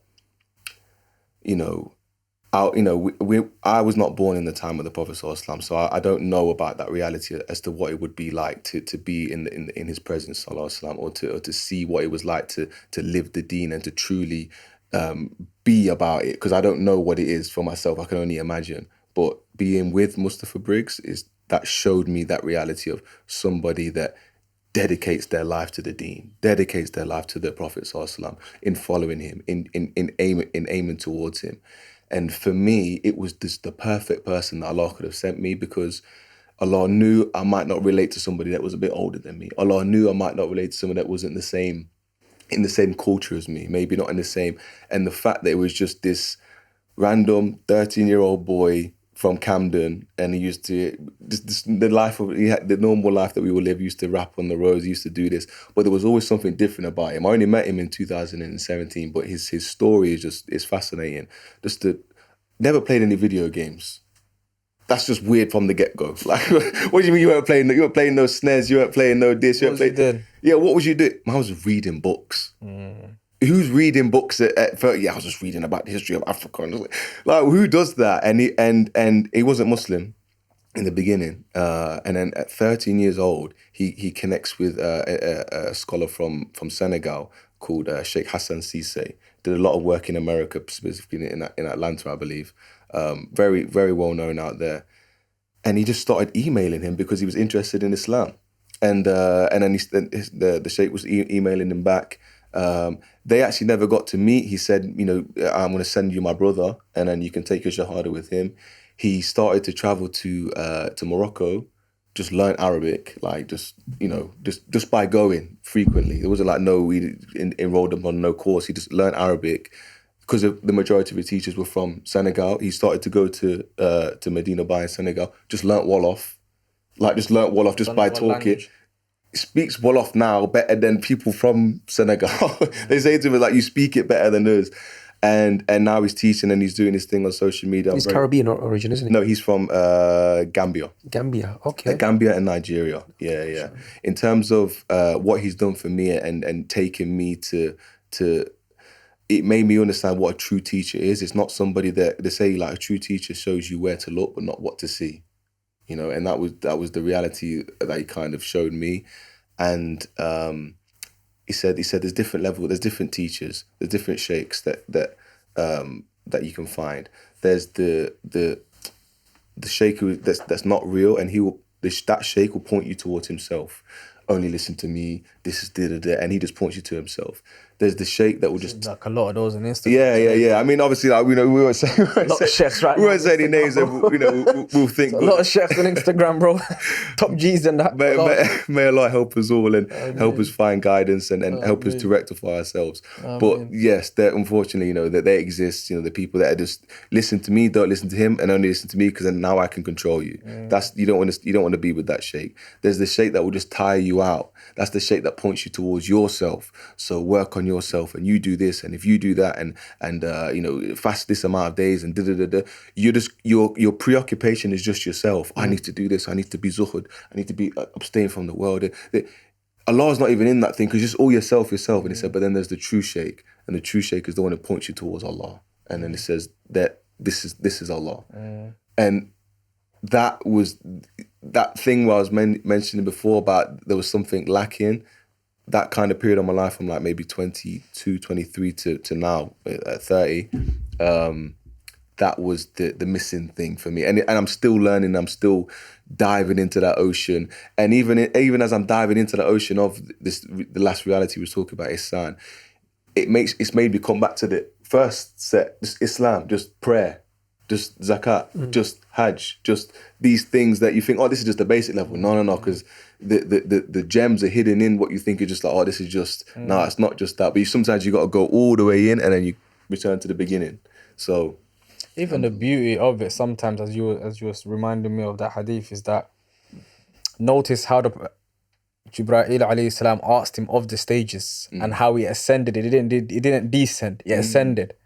You understand? Yeah. So one could argue, okay, could you get to Ihsan before you? That's an argument. But I'm just saying, if you just look at how it's ascended, the fact that he teaches you about Islam first, and then after understanding Islam and comprehending it and embodying it, then you move on to Iman. And understanding Iman, once you understand that, then you move on to Ihsan, because then that is the last stage. Yeah. Because you've already fulfilled all the other stages. Do you get what I mean? Even in that, for me, is a lesson to be learnt that life is like that. Yeah, it ascends up slowly. And when you reach that peak, then you can look back down and say, you know what? That's where I've come from. Do you get what I'm trying to say? Yeah. And even in that, there's less room for mistakes, because it's an ascending order. It's like going from nursery to secondary to university. You haven't just gone to somewhere straight away. There are platforms being built each stage. Does that make sense? Yeah. So I think there's a lot of lessons to be brought in that story. But let's just try and move on, because we've got a minimal time. I'm getting lots of messages. How long are we going for? Probably an hour and a bit already, I think. Okay, alhamdulillah. Yeah. Hour and a half. Subhanallah Rabbil Azim. It's a big memory card. I'm telling you.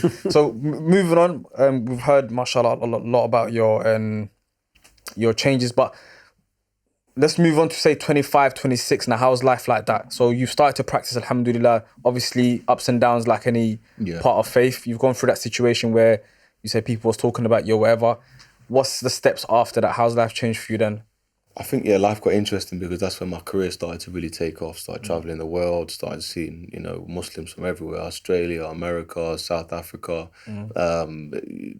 to everywhere, alhamdulillah. Like I really see the wisdom in Allah telling you to travel the world, and see, what he's created, because it's very hard. If you think of anybody in your head that's a really ignorant person, not necessarily because about any malice, because they just don't really know any better. It's so hard to maintain that ignorance, but then you're a well-traveled person. You've seen different communities, you've seen different people, how they speak, how they live, how they practice the deen, and then to still maintain and hold on to your, oh no, this is the way, I understand why the two things are linked. Because if you take, any example of Bob off the road that has certain views about Islam, there's no way he's holding on to them same opinions if he spent a week there and a month here, and then he spent 3 months in this place, and then he traveled to this place, because it changes who you are. So that period of my life was a lot of traveling, a lot of performing at different places. I think the only pushback I'll have with that, because I have this debate a lot, with regards to what do you say with someone who has stayed in somewhere all their life and someone who's traveled the world, in essence of who knows themselves more or who's more humble? Is it a person who stayed in a qarya, like a countryside all their life and never seen nothing, or a person who's seen all the world? And for me, when I look at it, one, it depends on the person, because you see people in the Amazons or whatever, never seen no one, akhi. The first time they see you, they're the kindest people to you. They won't judge you, whatever. Do you got me? Come into my land. And then you have people who you can say the British colony, who've gone around the whole world, akhi. Yeah. They've gone around the whole world. Yeah. And they haven't left a legacy. I would say the traveling gives you the opportunity to make that transformation. Not necessarily transforms you, but gives you the road to. But not to say that, if you don't travel, because I agree, that's a good point. That you can get beautiful people of their heart and soul, never left their village, never left their, it's a hard one. That's what I'm trying to say. It's not. But maybe easy. Even still, that person that is very kind, is that they may still, because they're not a perfect person. Of course not. Very nice. Of course not. That type of. There's the type of, let's not say transformation, let's just say evolution as to make you a better person, because there's no this is it. Mashallah, you can have beautiful characteristics. It's another level if you travel. Yeah. I can agree on that. I can agree on. Not to say that all the travel people are better than. This is my point, because you see a lot of people say, I need it. I've met so many people who have traveled the whole world, they're still atheists. Yeah. So I don't know what that done for you, bro. You've gone to all of these places and you've looked at all these mountains and rivers, but you still believe nothing created this. But sometimes those who are like, they've been isolated, let's say, in a village, as you mentioned, there's a fitrah, there's an element of fitrah, natural disposition where respect, politeness, and certain things. But I think in terms of Khxled, what Khalid's mentioned, look, Allah says in the Quran, "Fasiru fil ard," travel. Because even just from like the most diverse, especially when you're going through Iman and you're coming across other Muslims, diversity of Muslims, diversity of opinion, that opens your mind. And just even from an education perspective, you're going to become a bit more understanding and tolerant concerning deen and so on. That's what I'm saying though. For me, it's not the traveling itself only though. It's based on innamal a'malu binniyat. It's based on the intention of doing something. Like I just said, these colonies were going around the world harming people because your intention was for that. But if your intention was for seeking knowledge, then of course, the second part would always be a better part than just staying in one place, because you get to see more, experience more, because your heart is in learning. But if it's just a matter of just traveling from place to place to place, a lot of people do that nowadays. But they're still the same people. I think because, like, from my own experience, that's my intention was, I'm doing work that's, I'm singing about, Islam and and I'm trying to understand, the world. I'm trying to understand how Islam relates to the world, and certain opinions that I may have had before, they're shattered because I'm now meeting this person that completely goes against all of the things that I thought, but I can easily think them things and never have them things challenged in Leicester, because no one's going to challenge me on them, because this is the way that it is, because I've left now and I'm in just in Sydney, and then I'm just talking to this person. I'm like, bro, like I thought all mosques were like this, and then I met a mosque. I went to a mosque, and it had like a UFC thing in the back, and it had a restaurant, and it had a bookstore, and it had a play area for the kids. I was like, oh, what, a mosque can be like this? Like I thought a mosque would. But it was, if I hadn't gone to that thing in Sydney, I mean, maybe I might have seen it somewhere else, but like I wouldn't have known. So I was like, okay, this is, it's opened my mind now to these different kind of possibilities. So were you ever involved in like mainstream music, or was it just kind of like not to any noticeable level? I was doing things and performing at places here and there, trying to break it. Okay. a lot of the people that criticize me say like, oh, you was trying to break the mainstream thing, failed. So then you back up the Muslims, which is something to this day still plagues my mind, because I still have an ego. That's why my intention or my kind of focus now isn't necessarily like, oh, I'm trying to get to non-Muslims, but the reason why I don't want to say departed ways, because I stopped making music that was, I guess what we would understand now as quote unquote nasheed, because I just wanted to make music that was just real, that was just about the human experience. Allah says like Allah is the Rabbul Alameen, the Alameen, not Rabbul Muslimin. Like he's not just the Lord to the Muslims, he's the Lord to humanity, everything.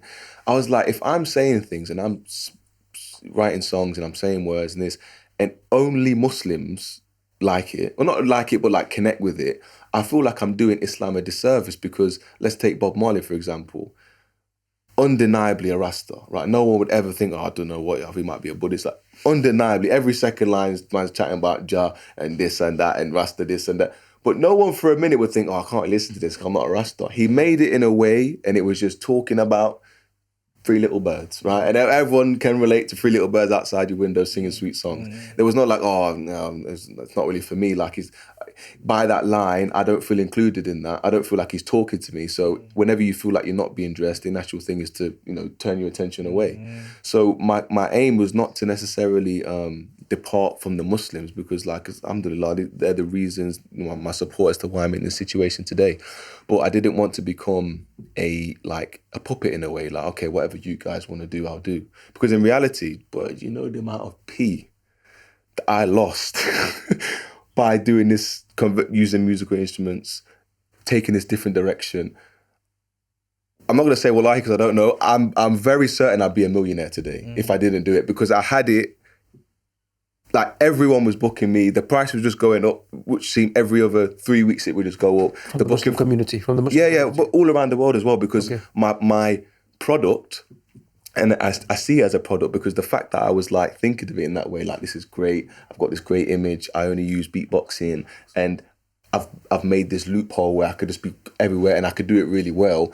It started to feel like a business. I'm thinking like, wait, if I'm really feeling like Allah's given me a gift of talent to be able to spread a message, it shouldn't be about business, or should it be about, let me do this to target this market and da-da-da-da. It should just be a natural expression of who you are. That's what music should be. Like, who are you as a person? We want to hear that in the music. If it's not, then you're a fake musician. Just as people, maybe this is a bad example, but like, there's certain things about when certain men are rapping about the road thing, yeah. I don't know what it is, but it just feels like we can tell who's telling the truth and who's not. Sometimes certain people may be better at it, but there's certain people, it's like, nah, like, you were giving it to as real, you're not lying, and these are normally the most respected, and obviously some people slip through and you know, they can be lying and capping about what they're doing. But for the most part, what I notice is the real ones, they're paid their respect because it's just who they are. Like, this is the life I see every day. I'm not necessarily even glamorizing it. It's just my reality, and I'm going to put it on a song, and it gives them a success. It got to a point where the music that I was making, the song, it didn't necessarily feel like I was really living this. I was making political decisions in the lyrics that I'm writing. Let me say Allah in this line, because I've not said Allah for like 3 lines, and then they forget it's a Muslim song. Allah, it's not a true expression of and what's not from the heart doesn't reach the heart. And if I'm really trying to change people's hearts, I need to be open and do what I feel is right. So just to go back to the comment of like, oh, like, he failed at the mainstream thing and he's trying at the Muslim thing. That's my ego now, and I admit it's my ego. That's why I want to succeed in the non-Muslim world, to prove to myself that I didn't need, it was because of my talent alone, rather than, oh, I had a support from a community that were already inclined to support me anyway, which I didn't like the fact. So I was like, no, how do I know if what I'm doing is even good? Because if I can go on the comment section of, you know, any of these kind of, why are you laughing? I can go on the comment section of any of these other kind of videos of these songs that, by my standard, is not good, right? And that's not to say anything bad against your own stuff. By my own standard, other artists, other videos, other songs, by my own standard of artistry, it's not good. I read the comments. Oh my God, this is amazing. Oh, it scares me so much when I read them comments. I'm like, what if I'm bad and everybody's just saying, oh, mashallah, this is amazing? Just because you feel like it's almost blasphemous to not say that it's good because I'm talking about. So that was a thing that I was trying to move away from and just come more towards to just being a true human being, be honest about my human experience that I'm having. And obviously that experience is going to be, Islam is going to be in there, because that's what I wake up thinking about, go to sleep thinking about. It's what structures my life, but it's not in the way. And if you listen to my music, if you do listen to music, but if you listen to the lyrics of what I'm saying in my music today, it's still there. The Islam is still there. I'm talking about praying. I'm talking about all these things. It's just not in the traditional way that you're used to it being fed to you, or not necessarily fed to you, but given to you. Just a question, Khaled. So, would your intention be, not for yourself, but let's say the impact? You said, Alhamdulillahi Rabbil Alameen. Allah Ta'ala, about the Prophet ﷺ, Rahmatan lil Alameen. The Prophet ﷺ had an impact on all of humanity with his mercy and his guidance and his blessings and so on. Great leaders, Muslim leaders, from the Prophet ﷺ had an impact on a wider non-Muslim society. Look, Muhammad Ali. He made Islam cool in non-Muslim countries. Malcolm X. Is your intention through that to make Islam be impactful to the non-Muslim kind of like society, mind, and so on? Is that the intention behind it? I know what Islam is to me and my experience of it. I can't like take my brain out and give it to someone as much as I would want to, because I know that you'd accept it, because there's no way that if you see what I'm seeing and you're reading what I'm reading and you just know what I know, that you would deny Islam. And my best method of expression is music, is lyrics. So yes, you're correct. It's for the but it's because sometimes there's a natural human thing of like, as soon as you can work out somebody is trying to sell you something, there's this instant aversion, because you feel, and especially something as deep as faith, right? You're trying to change the reality of how someone is. Just like when you're walking on the road and if you're talking to someone, or let's say, back in the day when a man used to hit you up and they talk about a business opportunity. Really, it's the ACN thing. Yeah. As soon as you clock on to that's what it is, the whole vibe of the conversation changes. It's that. And it's like, because you're not really connecting with me, you've got an agenda that you're trying to fit. And as soon as people feel that, it's like, no. And so I understood that because I've experienced that as well. And the only time when people, I feel, are open is when they can see that it's like, I'm really not bothered whether you accept it or not. Or not, yeah. I'm just expressing myself. If you want to listen, please listen. If you don't want to listen, don't have to listen. With that openness and that freedom, I guess, is what brings people in. And I feel like sometimes it has to come from, people have to feel like the idea comes from themselves in order to accept it. Like, I don't know, you guys seen Inception? The film? You seen Inception? Okay. No. Great. I've heard about it though. Inception, great film. I've heard about it. Like, what's his name? Leonardo DiCaprio. Yeah, I've heard about it. It's talking about dreams. And yeah. In a nutshell, there's this rich businessman. They have to implant the idea in his brain through going through his dreams that he needs to dissolve his company, his dad's company, and start his own thing. They have to break through the levers of his consciousness in his dreams, and obviously that's acted out in an action way that the film is portrayed. But the general message is they get to like the ultimate level of his dream, which is like the fourth level of his dream, and just to plant the idea to dissolve his dad's company and to do his own thing. Obviously, like, it took the whole film to do that, but the basis of the idea was it had to come from him, because if it was given to him, it didn't feel like his own idea is not going to accept it. So I would much rather just be talking about, my life, and it's just as if I'm just talking to a wall, and you feel like you were just listening to what I was saying, rather than like, hey, do you want to, like the way, like, I'll be honest, I didn't really want to speak about this, but like the way everyone was moving when like Andrew Tate converted to Islam. It was just something about it. Just felt like so like, Imam, bro. Imam was a fan. You know what? No, because I like Andrew Tate. I wish I were there, mashallah. But it was just the way as if like it was like Muslims felt like royalty. Like Islam has been enhanced now. Validated. Do you not know what Islam is? Why do you feel that needs to be enhanced by anything? Mashallah, I was happy. I was very, very happy that when he converted. I was super happy. I was like, because I knew his influence. I knew everything that was going to, I didn't know, but I thought the way that things might turn now is a big influence to these young men. Maybe all these men are going to turn to the deen. I was very, very happy. The way that people were reacting to it from the Muslim community, I was like, why is it like a trophy for you? Like, it's like, oh, look who converted to the deen. Like, look who your prophet is. So I was like, what do you mean? Like, look about this person or this person, not to take anything away from these people and say that they're bad or good or whatever. But that's what I didn't really like that. So it felt like people are just trying to convert people to Islam because they have this kind of uncertainty in themselves if Islam is even correct. And it gets confirmed to them when big people that they maybe see bigger than them convert. It's like, we are on the truth. That's why. Well, how do people act when white people turn to Islam? Let's be honest, yeah. How do they act, right? It's a certain way that it's not. If like say like a brother from Kenya embraced the deen, or a brother from wherever Senegal or this that wasn't a Muslim. There's a certain thing when a white man converts to the deen. It's like, oh, subhanallah, and it is subhanallah, but it's subhanallah when a human becomes Muslim. It's a subhanallah when a human being that did not accept Islam accepts prejudice. Islam.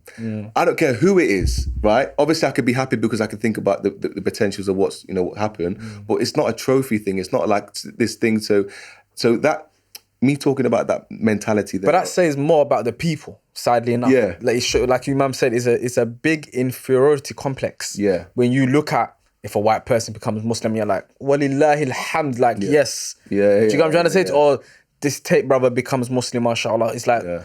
But if you are a person who's secure within your own history and you are secure with what the Prophet ﷺ has already accomplished and how the fact that we have 2 billion, roughly, Muslims today from one man, that should be sufficient. And anyone else that comes to Islam should be like, well done, mashallah, come to the team. 100%. Simple as that. And in me trying my very meager attempt to try and, to push forward the deen, to be supporters of, I think is a verse in the Quran where Allah talks about people supporting his religion, not supporting him, subhanahu wa ta'ala, but supporting the deen, trying to spread it forward. That's what I'm trying to do. I need to also think, it's just, how to effectively do that.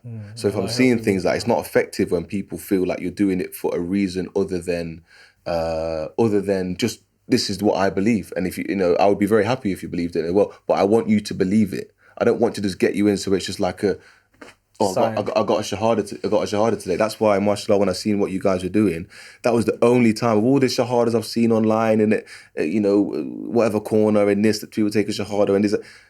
I'm not saying that all whatever, only Allah knows, but like what I seen you guys doing, it felt real. I can't say what it was, but like I just felt like this is how things are gonna move forward. If people feel like people genuinely care about them, they're not just trying to add stats into a board and mashallah, look how many Muslims there are, like whatever, like it doesn't matter. People want to feel like people care about them. Then they might listen to what you have to say. So I had to kind of tap into that, and I'm still trying to tap into it when I'm making music. And people when they listen to a message of musicians or artists, usually it's when the artist is just truly authentically themselves and no agenda. They just want to express whatever's within them.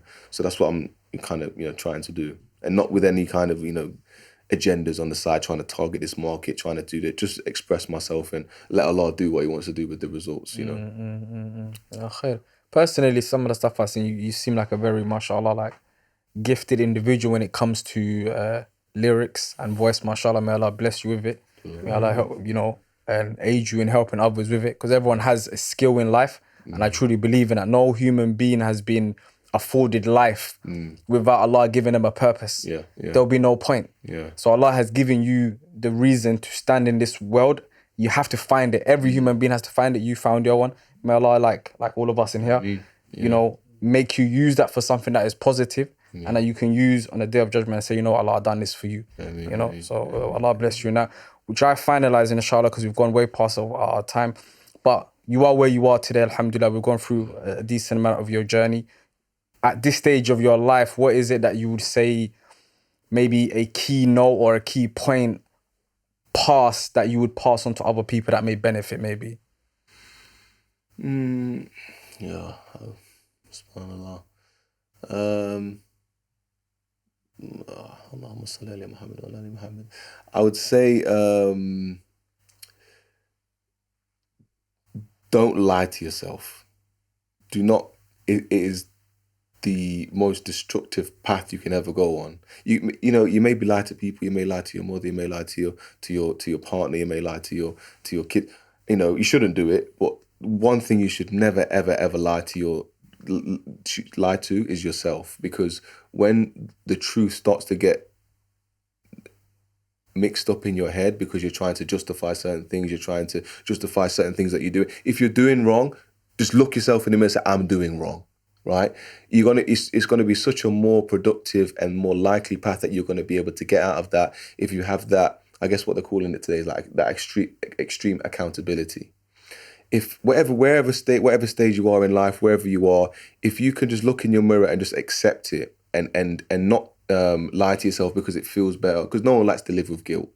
No one likes to live with regret, or so the temptation to lie to yourself and justify what you're doing is very easy to fall into. But as long as you stay true to self or what you know, and then also link that with your sincerity of trying to get better, whatever path you're doing, whatever life you're living, whatever thing, if you have just the smallest spark of a flame of trying to, like, there is something still within me that wants to do good or wants to improve, the thing that's going to keep that flame alive is you being true to yourself. Okay. Because if you can lie to yourself, then you can lie to Allah as well, and those two realities are extremely linked. So being honest and open with yourself, because Allah, I feel like it's gonna block whatever Allah is trying to give you to guide you. If it's coming into a vessel that is confused and doesn't know, and there's all stuff going, it's not going to hit you in the way that it needs to hit you in order to help you make the changes that you've made. That for me was the biggest, and still today is the biggest thing. As long as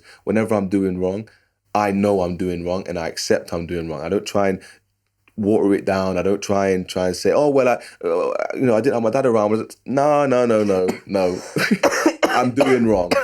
And there's no excuse for it. And then that is now, because that's acceptance. And then you can start moving from there. I feel like if more people were just honest with themselves about whatever, they'll be able to take the steps that they need to change to transform themselves as well. I'm glad you highlighted that, because when people talk about not lying to yourself, you have a time today where there's the opposite of that, whereas people run further into a desire because they're saying, I'm not going to lie to myself. True. So it's finding that balance of what you mean by lying to yourself. Because sometimes, yes, you might be going through a particular sin and owning up to that, because like they'll label something and say, well, I am this. Let me own up to what I really am. Yeah. But what you're basically saying is actually no failures or mistakes or maybe a flawed character of yourself. You're lying to yourself to say you haven't got it or whatever. Yeah. And you're still living a fake life kind of thing. The questions you ask yourself, sit on the end of your bed and you ask yourself, why am I doing that? Let's just say, why am I trying to